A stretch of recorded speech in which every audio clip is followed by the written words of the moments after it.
Deus descer do céu. Repita comigo: os 5 motivos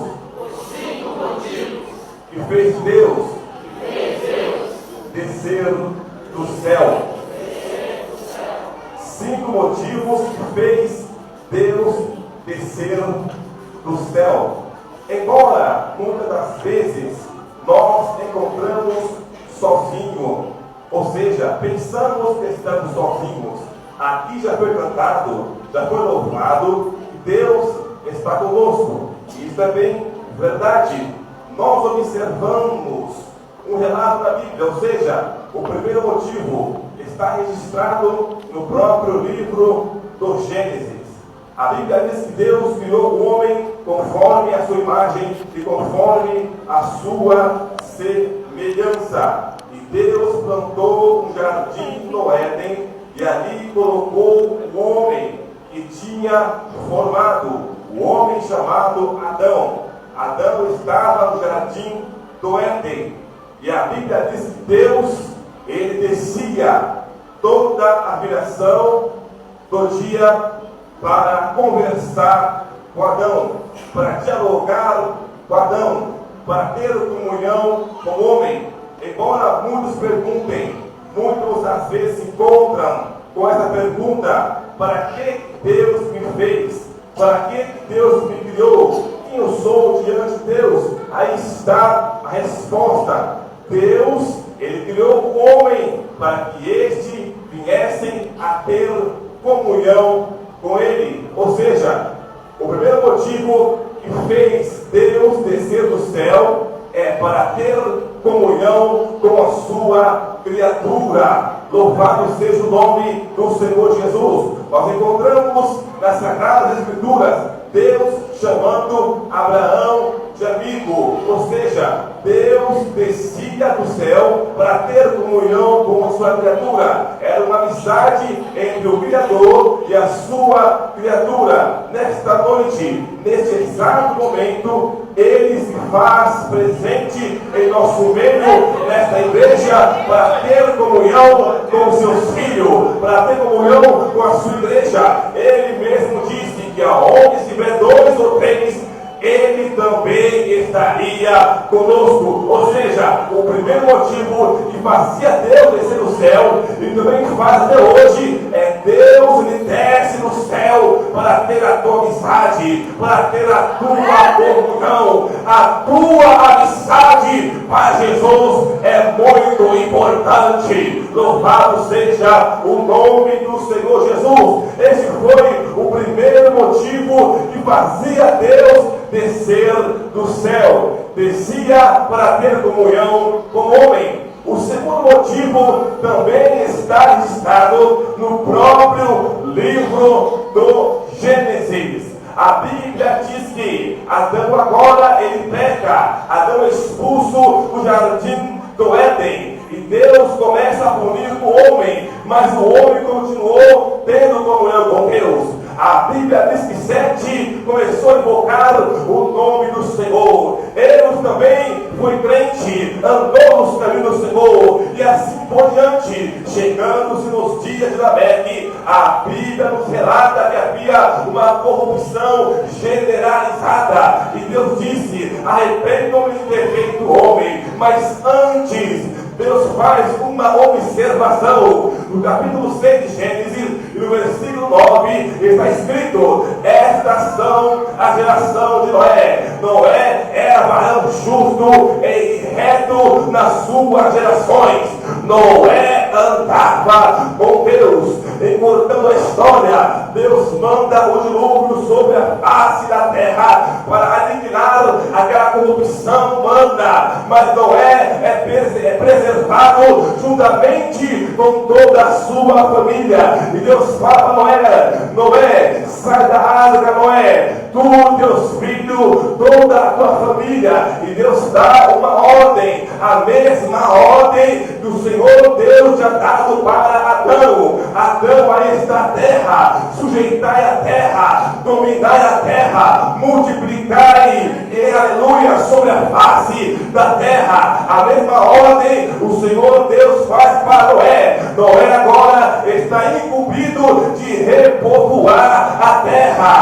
Senhor fala para Noé: enchei a terra, multiplicai-vos, enchei toda a terra. A Bíblia diz que Noé tinha 3 filhos. Sem era o mais velho, Jafé era do meio, e o Cão, ele era o mais novo. A Bíblia nos diz que Cão, ele gera um filho chamado Canaã. Canaã gera Cuxi, e Cuxi gera um filho chamado Nimrod. A Bíblia o descreve como um poderoso caçador diante da face do Senhor. Mas de crente, esse Nimrod não tinha nada. A Bíblia nos revela que este homem chamado Nimrod, ele começa a pregar, ele começa a persuadir a população humana para que não se espalhasse. Nimrod começa a fundar uma cidade, ele começa a fundar um império, uma cidade chamada Babel, em protesto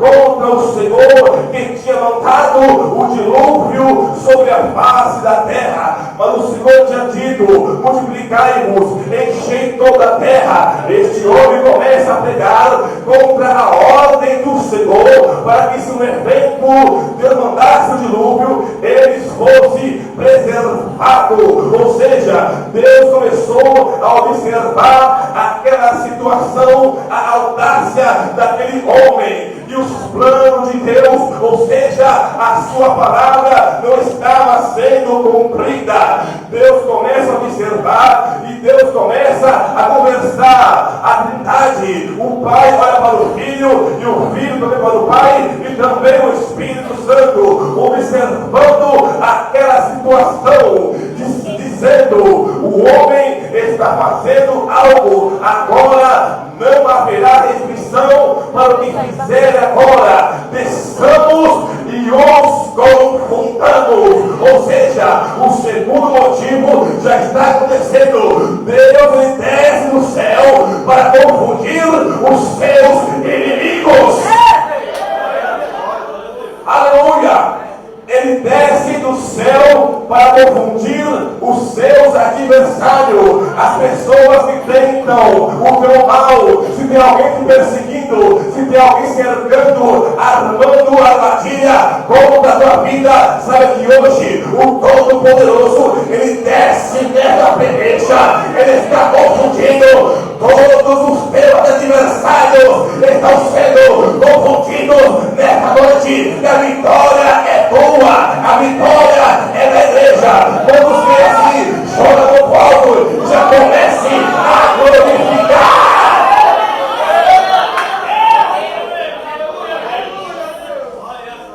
Israel já estava na terra prometida, já estava na bênção. De repente aparece um mensageiro apavorado, dizendo ao rei Josafá: rei Josafá, está vindo uma grande multidão, nós estamos acabados, nós seremos aniquilados. Está vindo aí uma grande população, os moradores de Amon, os moradores de Moabe e todos os moradores do Monte Seir estão vindo contra nós. A Bíblia nos relata que Josafá começa a orar e coloca os sacerdotes para louvar a santidade de Deus. Enquanto ele louvava, enquanto ele orava, Deus começou a confundir os teus adversários. Um começou a destruir o outro, e o nome do Senhor está sendo glorificado aí. Enquanto você ora, enquanto você está louvando, Deus está confundindo os teus inimigos. Deixa eu ver quem está crendo aí. Segundo motivo, ele desceu para confundir os teus adversários. O terceiro motivo que fez Deus descer do céu está registrado no livro do Êxodo. Deus tinha prometido a Abraão: Abraão, sai da tua terra, da tua parentela, e vai para onde eu te disser. Deus prometeu para Abraão, uma boa terra. Deus prometeu para Abraão uma terra larga. Deus fez uma promessa para Abraão. Eu tenho certeza que todos nós aqui temos uma promessa de Deus. A promessa de Deus, irmão, sempre ela vai se cumprir. Se o Senhor prometeu algo na tua vida, pode demorar um mês, pode demorar 2 anos, que seja, irmão, Ele é fiel para cumprir a sua promessa na tua vida.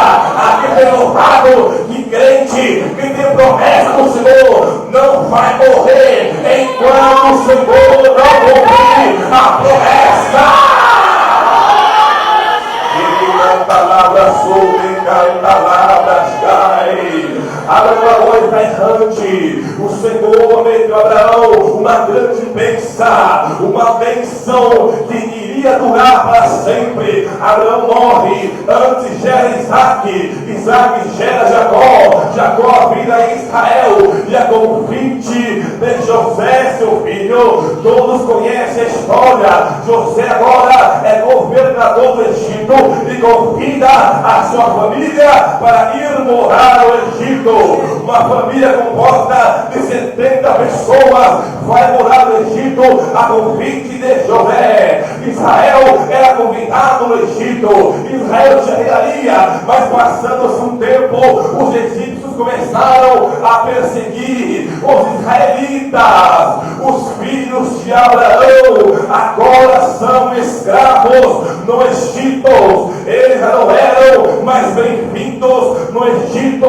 Eles começam a ser escravizados e a agonia começa a tomar conta de toda aquela geração. Os gemidos, as orações. Eu tenho certeza que a oração é essa. O nosso Deus, o Todo-Poderoso, prometeu ao nosso pai Abraão uma terra larga, que nós seríamos abençoados. Mas aqui estamos sofrendo na terra do Egito, aqui estamos escravos. Cadê a promessa? Ei, espera mais um pouquinho, espera mais um pouquinho. Ele é fiel para cumprir a sua promessa na tua vida. Aleluia! Cadê a promessa do Senhor? Estamos sofrendo, muitas vezes é assim, senhores, obreiros e pastores, estamos pagando preço, estamos sendo perseguidos e lembramos da promessa do Senhor. Aleluia! Mas enquanto isso, o Senhor já tem preparado a porta. Ei, a porta já está preparada, meu filho. A tua bênção já está preparada, minha filha. O teu galardão está comigo. Aleluia! Quem crê que o Senhor vai cumprir a promessa?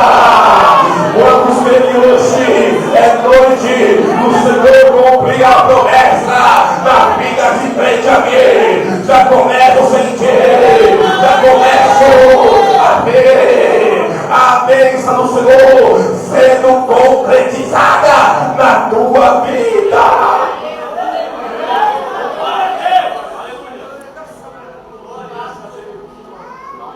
Todos conhecem a história.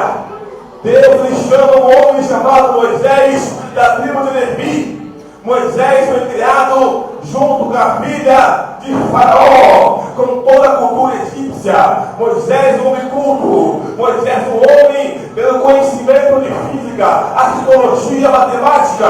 Moisés, um homem refinado, após matar um egípcio, ele foge para a terra de Midian. A Bíblia nos relata que agora Moisés, aquele homem bravo, agora Deus começa a lançar Moisés, e durante 40 anos Moisés começa a exercer uma função que era abominável aos olhos da cultura egípcia. Moisés agora é pastor de ovelhas. Está Moisés apacentando as ovelhas do seu sogro Jetro. A Bíblia nos relata que um certo dia Moisés subiu um monte chamado Monte Horebe. E naquele monte Moisés estava apacentando este rebanho do seu sogro Jetro. E Moisés tem uma grande missão. Moisés tem um grande encontro com Deus. Aleluia! Moisés observa e vê um arbusto pegando fogo, uma sarça pegando fogo. Aquilo era comum, aquilo era natural. O que não era natural é que o fogo não consumia aquele arbusto. Moisés disse no seu pensamento: virarei para ver aquela visão. Mas quando Moisés começa a se aproximar daquele arbusto pegando fogo, saiu uma voz daquele fogo dizendo: Moisés, Moisés. E ele respondeu: eis-me aqui, Senhor. E a voz continuou falando com Moisés: Moisés, tira a sandália dos teus pés, porque a terra que tu pisa é terra santa. E assim Moisés fez. E a voz continuou falando com Moisés: Moisés, sabe quem eu sou, Moisés? Eu sou o Deus de teus pais, o Deus de Abraão, o Deus de Isaac, o Deus de Jacó. Eu tenho ouvido, Moisés, a oração do meu povo. Eu tenho ouvido, Moisés, a aflição do meu povo. E hoje agora, eu desci para livrar meu povo. Eu tenho entendido aí. Chora com povo aí, porque hoje ele desceu para livramento.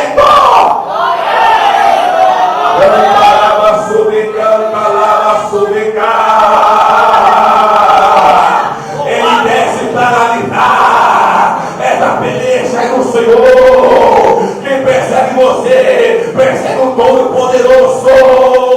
Nessa peleja, não tereis de pelejar. Só observa, ele desceu para livrar o seu povo. Aleluia!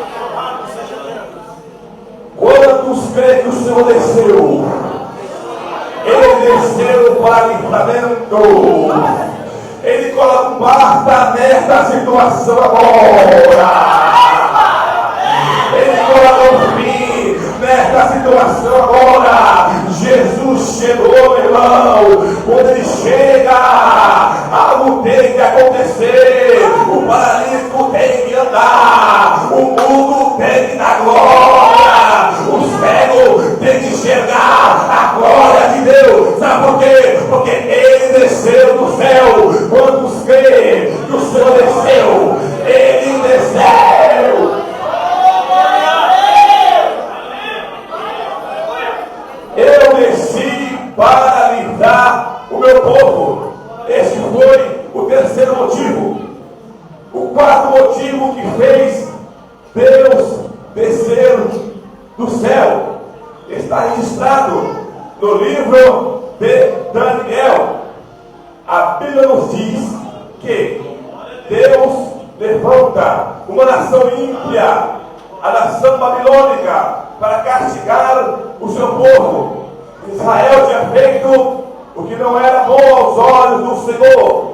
E a Bíblia nos relata, no primeiro capítulo de Daniel, que no terceiro ano do rei Jeoaquim, veio Nabucodonosor contra Jerusalém e a sitiou. Nabucodonosor, ele deu ordem ao seu eunuco a hospedar, dizendo: vai até Jerusalém e me traz mancebos, jovens bonitos, jovens sábios, inteligentes, sábios em ciência, a fim que venham trabalhar no meu palácio, no meu reino, que tenha capacidade de entender, de aprender a língua e a cultura dos caldeus. Nesse interim, Daniel, Ananias, Misael foram selecionados, e também Ananias. A Bíblia nos revela que Daniel, Deus deu entendimento aos sonhos e às visões, e não houve homens mais inteligentes do que Ananias, Misael e o seu outro companheiro. Eles eram os homens mais inteligentes de todo o império babilônico. O rei Nabucodonosor os achou 10 vezes mais cultos, 10 vezes mais doutos do que todos os sábios, adivinhos e astrólogos que vivia em todo o reino babilônico. Daniel agora serve o maior império que o mundo já tinha conhecido. Daniel, ele tinha uma vida regalada. A Bíblia nos revela que Daniel, ele tinha livre acesso à comida do rei. Daniel, ele morava no palácio do rei. Ele era um escravo, sim, mas um escravo que servia o rei. Ou seja, ele tinha regalia, ele tinha uma boa vida. Mas Daniel, ele era um homem diferente. O seu coração não estava nestas coisas, não. O seu coração estava no seu povo, na sua terra natal, que ele tinha deixado para trás. Enquanto Daniel comia caviar, o seu povo lá em Jerusalém estavam comendo lixo, não tinham o que comer. E a Bíblia nos fala que Daniel, ele orava todos os dias, 3 vezes ao dia, virado para Jerusalém, para que o Senhor tivesse misericórdia do seu povo, porque aparentemente entendiam-se que aquela guerra era uma guerra passageira, era uma guerra relâmpago, era apenas um mal entendido. A Bíblia nos revela que o Daniel, o profeta Daniel, o profeta estadista, ele estava lendo o livro do profeta Jeremias e ele entendeu que aquela guerra ainda iria se prolongar. O cativeiro do seu povo não seria um mês, nem um ano, mas 70 anos o seu povo ia sofrer o cativeiro. Aquilo deixou Daniel triste, aquilo deixou Daniel perplexo. Daniel anunciou-se no seu coração: aquela prova do seu povo iria durar toda uma geração. A prova do seu povo iria se estender ainda muitos anos. Louvado seja o nome do Senhor Jesus. A Bíblia diz: Daniel, ele acorda de manhã angustiado, ele acorda de manhã triste, cabisbaixo, determinado, não se unge com óleo, não come manjar desejável. Daniel começa um jejum, Daniel começa uma oração que aparentemente iria durar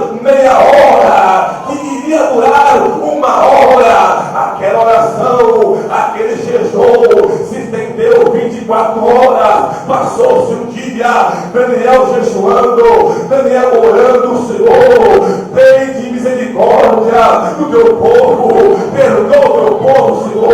O teu povo pecou, Senhor, mas perdoa, Senhor. Se você está orando por alguém hoje, se você está orando pela sua família, pelo ente querido, saiba de uma coisa: Deus está ouvindo a tua oração.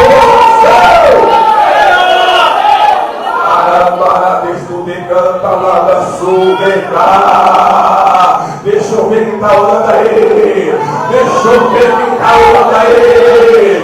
Se você vê hoje, é noite de resposta de Deus.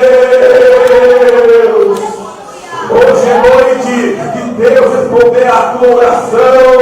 Se você está orando, saiba de uma coisa: Deus está ouvindo a tua oração.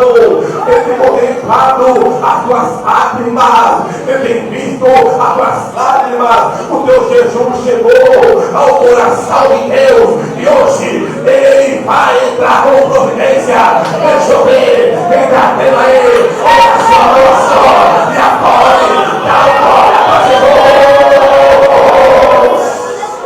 aleluia! Daniel está orando, Daniel está jejuando, passou-se 2 dias, Daniel jejuando, Daniel orando, passou-se 3 dias, ele continuou orando, ele continuou jejuando. 4 dias, passou 7 dias. Daniel permaneceu orando 2 semanas. Daniel orando, Daniel jejuando. 20 dias de oração, 20 dias de jejum. E Daniel orando. Eita, homem de oração, eita, homem determinado. Daniel fez igual Jacó. Enquanto o Senhor não falar comigo, vou morrer orando, mas para acontecer, ele vai responder a minha oração.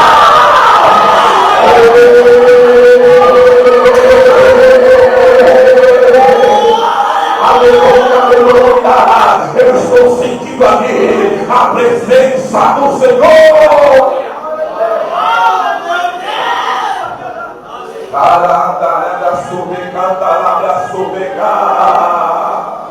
A coração transforma, meu irmão. No 21º dia da oração de Daniel, Daniel estava às portas do grande rio Lai, o grande rio Idekel, com alguns homens. A Bíblia diz que Daniel, ele olhou para o rio, ele viu um homem vestido de linho, andando em cima das águas. Ele falou que o seu ombro estava cingido de ouro, fio de um vaso, o seu cabelo branco, malandrando como neve, os seus pés como latão reluzente, e a sua voz como a voz de uma multidão. Daniel, quando ouviu, caiu no chão como morto. Aquele ser olhou para Daniel e disse: Daniel, homem muito amado, Daniel, homem muito desejado, fica de pé, Daniel, porque você é um homem muito amado por Deus. Está atento às palavras que eu vou te falar. Ei, Daniel, eu te sou enviado. Sabe por que eu vim aqui? Eu vim aqui por causa das tuas palavras. Eu vim por causa das tuas palavras. O quarto motivo: Deus desce do céu para trazer resposta nesta noite. Se você vê a resposta do Senhor, ela chega hoje, hoje, hoje, hoje, hoje. Ei, carada, sobre, canta, lava, do cara. Deus desce com a resposta nesta noite. A resposta de Deus sobre a sua oração, ela chegou.